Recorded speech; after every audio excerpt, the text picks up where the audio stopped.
Maka kata si Muhammad, baiklah, kata si Abdullah, baiklah, saya tidak akan cerita, tapi ada syaratnya. Kata dia, apa syaratnya? Kata si Muhammad, syaratnya kau harus menceritakan 3 doamu itu. Apa yang kau minta sama Allah 3 itu? Apa yang sudah Allah kasih 2, apa yang belum dikasih 1? Kata si Muhammad, sudahlah, ya. Untuk apa tahu rahasia saya? Jadi di tengah hutan negosiasi supaya jangan ada yang cerita nih. Ini luar biasa negosiasinya. Bukan masalah transaksi barang, ini masalah jangan cerita atau ceritain. Kata si Abdullah, saya tidak akan cerita sama orang. Ibadahmu asal kau ceritakan doamu. Kalau kau tidak cerita, demi Allah saya expose nih. Kata Allah SWT dalam surah Maryam, surah nomor 19 ayat 96 berhubungan dengan masalah itu. A'udzubillahi minasyaitonirrajim. Innal ladzina amanu wa 'amilus solihati sayaj'al lahumur rahmanu wudda. Orang-orang yang beriman dan beramal soleh di antara kalian akan Allah berikan rahmat kepadanya dan wudda, kasih sayang yang mendalam. Allah kasihan sama dia terus. Allah tutupin aibnya, Allah penuhi kebutuhannya. Yang keenam, Allah janjikan derajat yang tinggi. Derajat yang tinggi. Artinya kedudukan, tapi ini lebih tinggi pada derajat di surga ya. Allah menyebutkan dalam surah Thaha, surah nomor 20 ayat 75, A'udzubillahi minasyaitonirrajim, wa may ya'tihi mu'minan qad amilas solihati fa ulaika lahumud darajatul ula. Siapapun yang beriman kepada Allah datang pada hari kiamat dan beramal soleh, banyak kebaikan-kebaikannya, maka mereka akan mendapatkan derajat-derajat yang tinggi. Yang ketujuh, mereka tidak perlu takut dan khawatir. Semua rasa takutnya Allah hilangkan. Tidak ada lagi kekhawatirannya. Orang subhanallah kalau tidak beriman sama Allah penuh dengan was-was, ketakutan-ketakutan.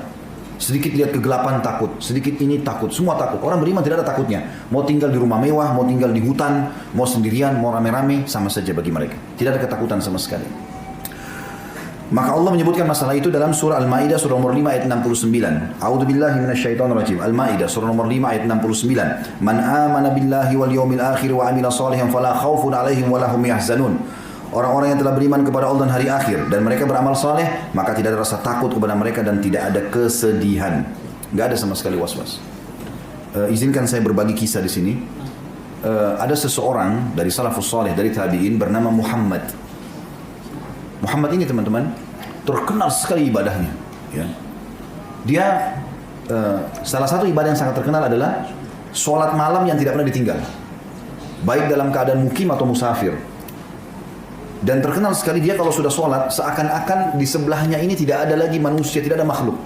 Biar dia di hutan, rumput-rumput liar itu menjadi seperti karpet yang mewah. Binatang-binatang buas itu menjadi seperti tidak ada di depan dia. Semua dia tidak takut. Kebakaran terjadi, dia nggak peduli. Pokoknya dia sholat malam. Jazakallah khair. Satu waktu, ada seorang temannya bernama Abdullah. Abdullah ini tahu si Muhammad ini, tapi dia tidak pernah lihat ibadahnya, cuma dengar orang bicara apa. Satu waktu dia pergi jihad. Dan dia heran, di malam hari pada saat pasukan lagi istirahat, si Abdullah ini menceritakan. Rupanya si Muhammad ini ada di pasukan. Dia lihat dari jauh, orang lagi istirahat semua di tengah malam di hutan. Ya. Orang lagi istirahat, turunkan pelana kudanya, lagi mengikat kudanya segala macam. Si Abdullah tiba-tiba lihat Muhammad ini. Ada Muhammad. Muhammad ini terkenal ibadahnya luar biasa. Sampai-sampai tidak pernah tinggalkan sholat malam, walaupun di medan jihad, walaupun di hutan. Dan kalau dia sholat seperti rumput liar, seperti karpet, binatang buas seperti tidak ada depan dia, tidak ada ketakutan sama sekali kecuali kepada Allah. Maka dia bilang, malam ini kata Abdullah, saya akan mengawasi Muhammad. Saya mau lihat bagaimana dia ibadah gak. Waktu itu betul-betul dia bilang, kami sangat capek, letih sekali, karena perjalanan jauh, besok harus hadapi musuh. Memang malam itu harus istirahat. Dia bilang tiba-tiba, saya lihat Muhammad dan saya lihat Muhammad juga turunkan pelanah kudanya, ya tempat duduk kuda itu diturunkan, kudanya diistirahatkan. Baru dia bilang, saya mau lihat Muhammad sholat gak. Ternyata Muhammad tidur juga. Semua pada tidur termasuk Muhammad. Lalu dia bilang, saya bilang dalam diri saya sendiri, mana cerita orang, katanya Muhammad ini orangnya sholat malam terus. Buktinya dia tidur, tapi saya mau coba awasi. Subhanallah betul, waktu semua prajurit sudah tidur, kata Abdullah, tiba-tiba Muhammad ini bangun, terus dia jalan pelan-pelan. Supaya orang tidak ada yang tahu, dia berdiri pelan-pelan. Dia masuk ke tengah hutan. Hutan ini liar, belum ada yang masuk manusia di situ, banyak binatang buas. Tengah malam. Dia bilang, Muhammad ini masuk ke tengah hutan, kata Abdullah, saya ikuti dari belakang. Terus sampai dia rasa dirinya sudah jauh dari pasukan, dia wudhu, hadap kiblat, dia sholat. Kata Abdullah, demi Allah, dia sholat seperti bukan di hutan. Seperti ini, di satu ruangan, terang, betul-betul karpet yang gelap ini. Kita sekarang malam pun harus pakai penerangan lampu. Ini di hutan, nggak ada sama sekali. Dia bilang, itu rumput liar seperti karpet yang mewah. Hewan-hewan lewat di sekitar dia, ada harimau, ada ular, dia nggak peduli sama sekali. Sholat dia tetap khusyuk. Dia bilang saking khusyuknya dan bacaannya sangat tartil, tenang sekali. Saya sampai tidak sholat malam itu. Kata si Abdullah, saya cuma lihat sholatnya dia.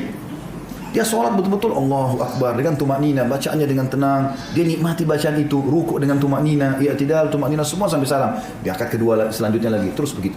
Kata Abdullah, saya terus memantau, melihat apa yang sedang dia lakukan orang ini. Sampai akhirnya selesai sholat witir, menjelang subuh, dia bilang, ayat demi ayat dia baca, Muhammad ini berdoa.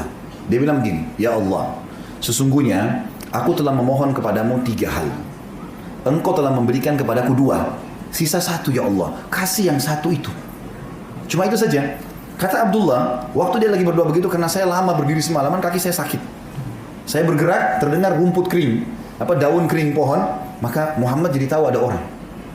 Kata Muhammad, wahai hamba Allah, siapa kamu? Keluarlah. Kenapa kau sembunyi?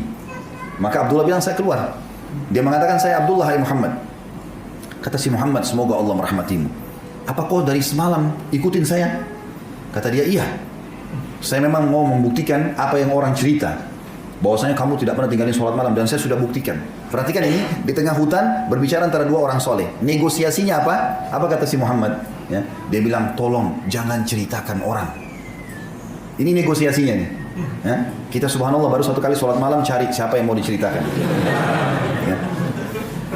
Ini dia sudah dilihat semalam suntuk, dia bilang, tolong rahasiakan. Dalam bahasa Arab, usturni, jangan ceritain orang nih, gitu kan. Maka kata si Muhammad, baiklah. Kata si Abdullah, baiklah, saya tidak akan cerita, tapi ada syaratnya. Kata dia, apa syaratnya? Kata si Muhammad, syaratnya kau harus menceritakan 3 doamu itu. Apa yang kau minta sama Allah 3 itu? Apa yang sudah Allah kasih 2, apa yang belum dikasih 1? Kata si Muhammad, sudahlah. Ya. Untuk apa tahu rahasia saya? Jadi di tengah hutan negosiasi supaya jangan ada yang cerita nih. Ini luar biasa negosiasinya. Bukan masalah transaksi barang. Ini masalah jangan cerita atau ceritain. Kata si Abdullah, saya tidak akan cerita sama orang. Ibadahmu asal kau ceritakan doamu. Kalau kau tidak cerita, demi Allah saya expose ini. Saya akan bicara. Kata Muhammad, baiklah. Karena kau bersumpah atas sama Allah. Kalau yang pertama, ini saksi bahasan kita ya. Allah hilangkan rasa takut. Dia bilang apa? Dia bilang, saya minta kepada Allah agar rasa takut saya kepada selain Allah diangkat. Tidak ada rasa takut dan Allah kabulkan. Sampai-sampai yang kau lihat saya masuk tengah hutan, ada binatang sebelah saya, apa saja saya tidak pernah takut. Kecuali kepada Allah. Allah angkat itu. Dan ini doa yang baik.